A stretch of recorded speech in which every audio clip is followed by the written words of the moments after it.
Bismillahirrahmanirrahim. Assalamualaikum warahmatullahi wabarakatuh. Alhamdulillahirabbil alamin. Wassalatu wassalamu ala Rasulillah wa ala alihi wa sahbihi wa man tabi'ahum bi ihsanin ila yaumiddin, amma ba'd. Puji syukur kepada Allah Subhanahu wa taala yang telah memberikan kita kesempatan, umur yang panjang, kesehatan dan kesempatan untuk menuntut ilmu agama. Rasulullah sallallahu alaihi wasallam bersabda, "Man salaka tariqan yaltamisu fihi ilman, sahalallahu lahu bihi tariqan ilal jannah." Barang siapa yang menempuh suatu jalan untuk menuntut ilmu, maka Allah akan mudahkan jalannya menuju surga Allah. Dan salah satu metode yang Allah mudahkan pada zaman sekarang yaitu menuntut ilmu dengan menggunakan media sosial.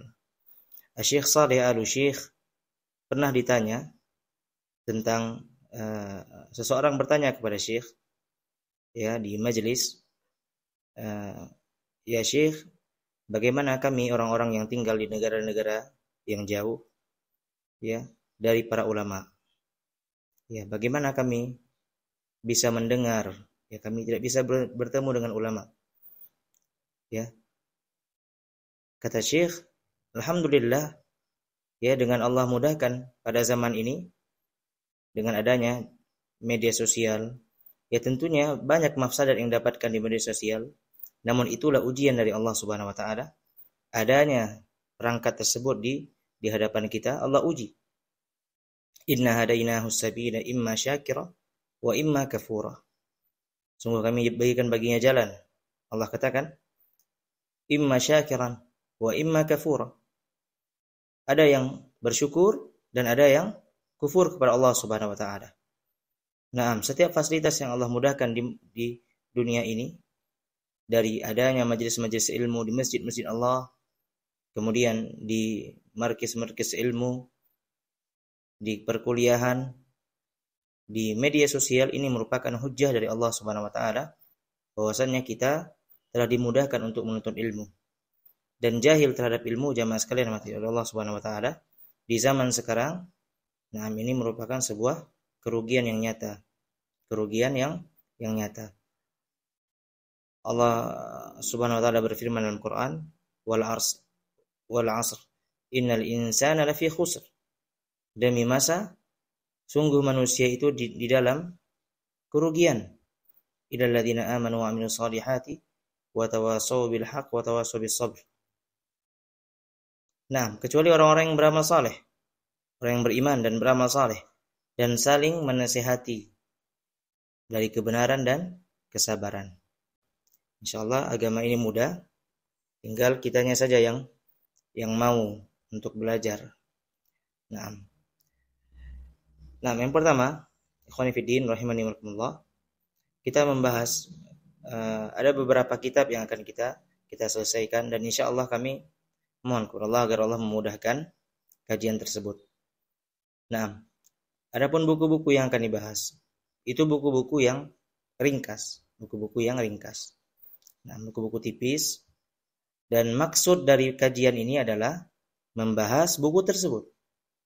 Nah, ada para ulama menjelaskan atau mensyarah buku tersebut dengan syarah yang luas, yang lebar. Nah, ini tentunya bukan maksud dari kajian kita. Kajian kita adalah membahas inti dari buku itu tersebut. Nah, dan alhamdulillah kami hubungi beberapa teman-teman dari para penuntut ilmu dan para asatidz yang mau menerjemahkan buku-buku yang akan kita kaji. Rasulullah sallallahu alaihi wasallam bersabda, "Talabul ilmi fariidatun 'ala kulli muslim." Menuntut ilmu merupakan fariidah, kewajiban bagi setiap kaum muslimin. Nah, terkadang kita lalai dari yang namanya buku. Nah, kita belajar di sekolah, subhanallah. Banyak buku yang kita punya. Ya, kita bawa setiap harinya. Beban kita bawa setiap harinya. Kita ulang, kita kaji. Ya, subhanallah. PR di rumah juga. Nah, itu dari kelas SD, SMP, SMA, terus sampai kuliah. Sampai ada yang buat skripsi, subhanallah. Nah, itu perkara dunia, jamaah sekalian rahmati Allah. Bagaimana dengan perkara akhirat? Rasulullah SAW menjelaskan tentang keutamaan negeri akhirat. Dan negeri akhirat, jamaah sekalian, itu bukanlah barang murahan. Itu bukanlah barang murahan. Rasulullah SAW bersabda, Inna sil'atallahi hiyal jannah. Sesungguhnya barang dagangan Allah itu apa? Jannah, surga.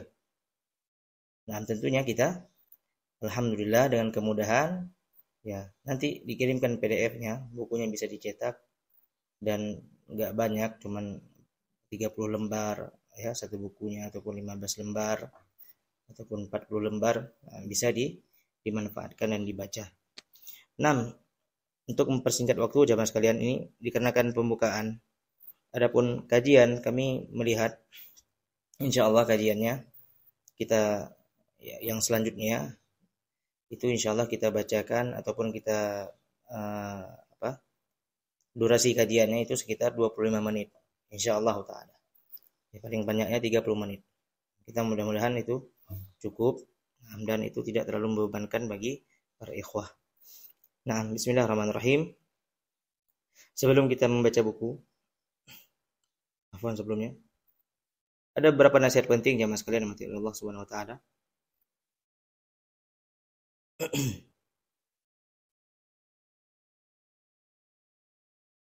Nah, Allah Subhanahu wa taala berfirman dalam Al-Qur'an, "Walakin kunu rabbaniyina bima kuntum tu'allimuna al-kitaba wa bima kuntum tadrusun."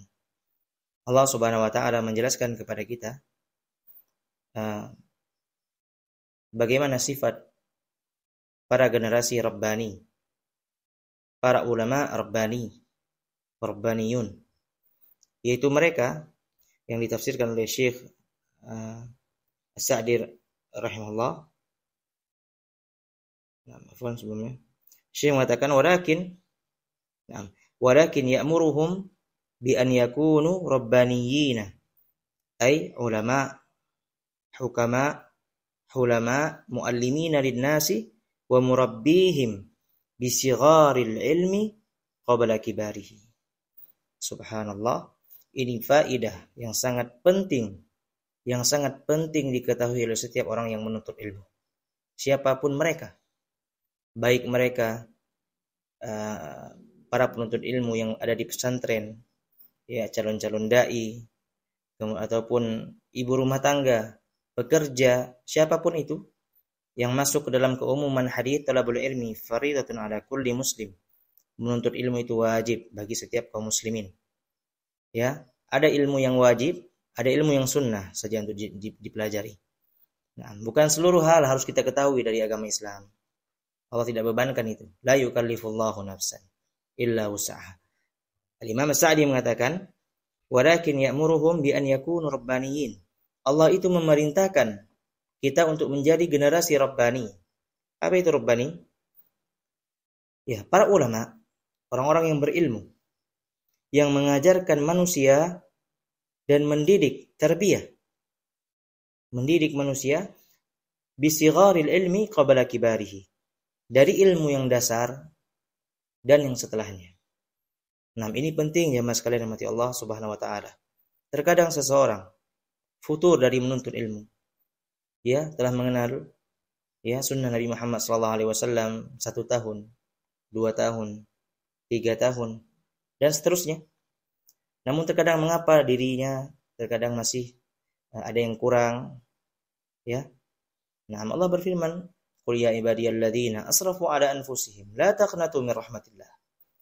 Ya, terkadang futur karena lalai, ya lalai mungkin ataupun tergoda lagi dengan dunia yang dulu pernah ia jalani.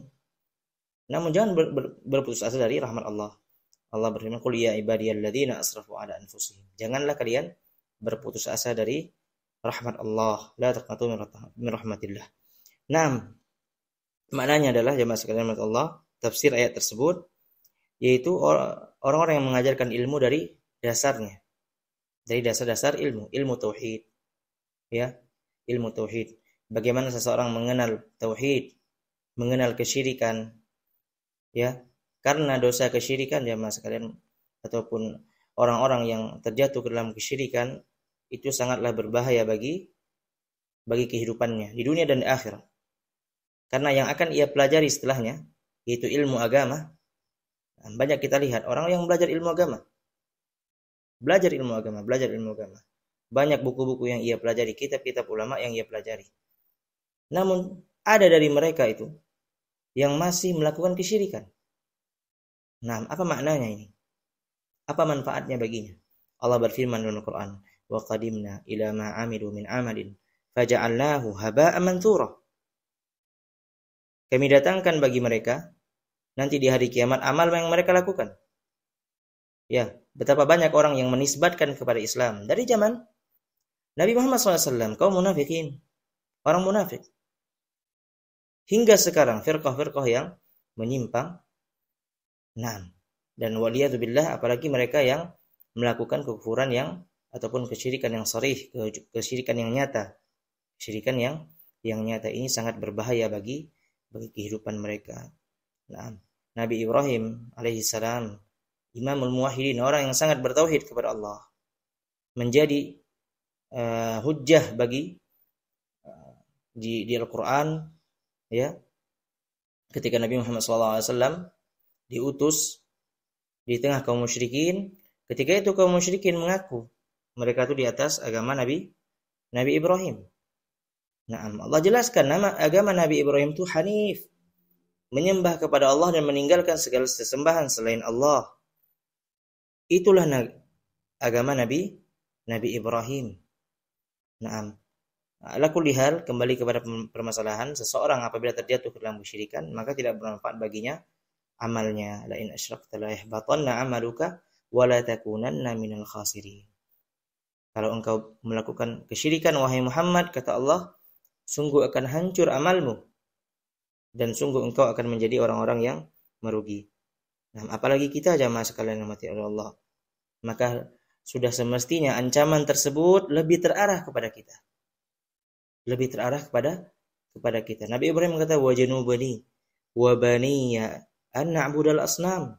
Ya Allah, jauhkanlah diriku dan anak khawatir, takut an na'budal asnam, jangan sampai kami menyembah kepada selain Allah atau menyembah kepada patung-patung tersebut.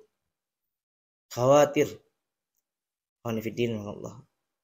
Allah berfirman dalam Quran, "Innal ladzina kafaru min ahlil kitabi wal musyrikina fi nari jahannam khalidina fiha." Sungguhnya orang-orang yang kafir dari ahli kitab, Yahudi dan Nasrani, dan orang-orang musyrik, mereka ancaman bagi mereka apa? Apabila mereka tidak bertaubat, ya, meninggal atas kekufuran, kesyirikan, ancamannya apa? Khalidina fiha. Kekal di neraka jemaah sekalian. Itu ancaman dari Allah Subhanahu wa taala. Allah menjelaskan, ya, nikmat-nikmat ataupun Allah menjelaskan janji-janji berupa syurga dan kita imani tersebut. Dan Allah juga menjelaskan tentang ancaman berupa neraka. Dan kesyirikan merupakan hal yang dapat mengeluarkan seseorang dalam keislamannya. Maka Al-Quran, ya, pembahasan Al-Quran dari awal hingga akhirnya membahas tentang tauhid. Membahas tentang tauhid. Bagaimana kita selamat dari kesyirikan dan bagaimana kita menyelamatkan keluarga kita dari kesyirikan.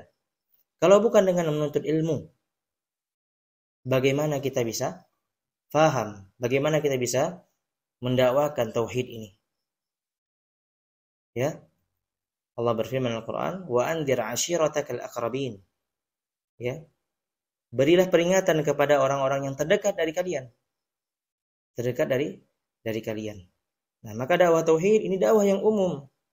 Setiap orang yang bertauhid memiliki tanggung jawab untuk mendakwakan tauhid. Minimal di keluarganya. Allah berfirman dalam Al-Quran, "Qu anfusakum wa ahlikum narah." Nah, ini Allah memerintahkan umum kepada setiap orang-orang Islam. Qu anfusakum wa ahlikum nara. Selamatkanlah diri kalian dan keluarga kalian. Nah, dari api neraka. Kalau bukan dengan ilmu, maka sungguh seseorang akan kabur, samar baginya. Apalagi dengan fitnah, dengan banyaknya cobaan pada zaman sekarang, yang kesyirikan dianggap ibadah. Subhanallah. Maka itu penting sekali kita mempelajari tauhid, mempelajari akidah. Nah, dan silsilah buku kita yang akan kita pelajari itu, ada pembahasan tentang adab di awalnya, yang akan kita bacakan. Khulasat ta'zimul ilm, tentang pengagungan terhadap ilmu syar'i. Kemudian ada pembahasan tentang tauhid, ada juga pembahasan tentang fikih yang ringan, ya, tentang salat. Kemudian dan seterusnya dari buku-buku yang telah disebutkan. Nah, sebelumnya al-musannif yang mengarang buku tersebut adalah Syekh Shalih Al-Utsaimin. Syekh Shalih Al-Utsaimin, beliau juga memiliki kegiatan yang dinamakan Barnamij Muhimmatul Ilm. Membahas juga kitab-kitab yang dasar. Dan kami terinspirasi dari Syekh untuk membuat juga kajian tersebut yang lebih ringan tentunya, dari Syekh Shalih Al-Utsaimin yang masyhur, ulama yang pada zaman sekarang yang menghidupkan sunnah, menuntut ilmu dengan sanad. Beliau memiliki banyak sanad, banyak guru, ya. Maka dari itu takrir atau penjelasan dari Syekh Shalih Al-Utsaimin dari buku-buku Syekh Muhammad bin Abdul Wahhab dan buku-buku Syekh terkhususnya itu insyaallah merupakan takrir yang sangat baik, ya, sangat baik, dan sampai sanadnya kepada Syekh Muhammad bin Abdul Wahhab rahimahullahu taala. Sebagaimana Syekh Muhammad bin Abdul Wahhab berdakwah di zamannya, ya, keberkahan dakwah tauhid nampak hingga sekarang. Naam, sebagaimana Syekh Muhammad bin Abdul Wahhab berdakwah, mengajarkan usul salasah, mengajarkan kitab tauhid, ya, al-qawaid al-arba'. Naam, itu faedahnya tersambung, itulah manfaat dari sanad. Nah, terkadang sekarang, ya jamaah sekalian rahmati Allah, banyak orang-orang yang mensyarah kitab tauhid, mensyarah usul ats-tsalatsah, namun tidak mengerti bagaimana cara Syekh Muhammad bin Abdul Wahhab mengajar. Ya, terkadang diajarkan al-usul ats-tsalatsah dengan pembahasan yang panjang, bahkan setahun enggak selesai-selesai. Subhanallah. Apa kata, ya, pembahasan kita tadi? Walakin kunu rabbaniyin. Belajar dari dasar. Belajar dari dasar. Seorang yang kuat pondasinya di awal, maka ketika ada fitnah, mereka tidak goncang. Itulah dikatakan mengikuti Al-Quran dan Sunnah. Ya, Al-Quran dan Sunnah sesuai dengan pemahaman para sahabat. Namun terkadang mengapa ketika ada fitnah, fitan, goncangan yang terjadi di negara kita, ya, tentang hal ini dan itu, ya, kita bingung ini yang benar mana. Nah, terkadang dikarenakan kita tidak memiliki pondasi dasar dalam menuntut ilmu. Dakwah semampumu.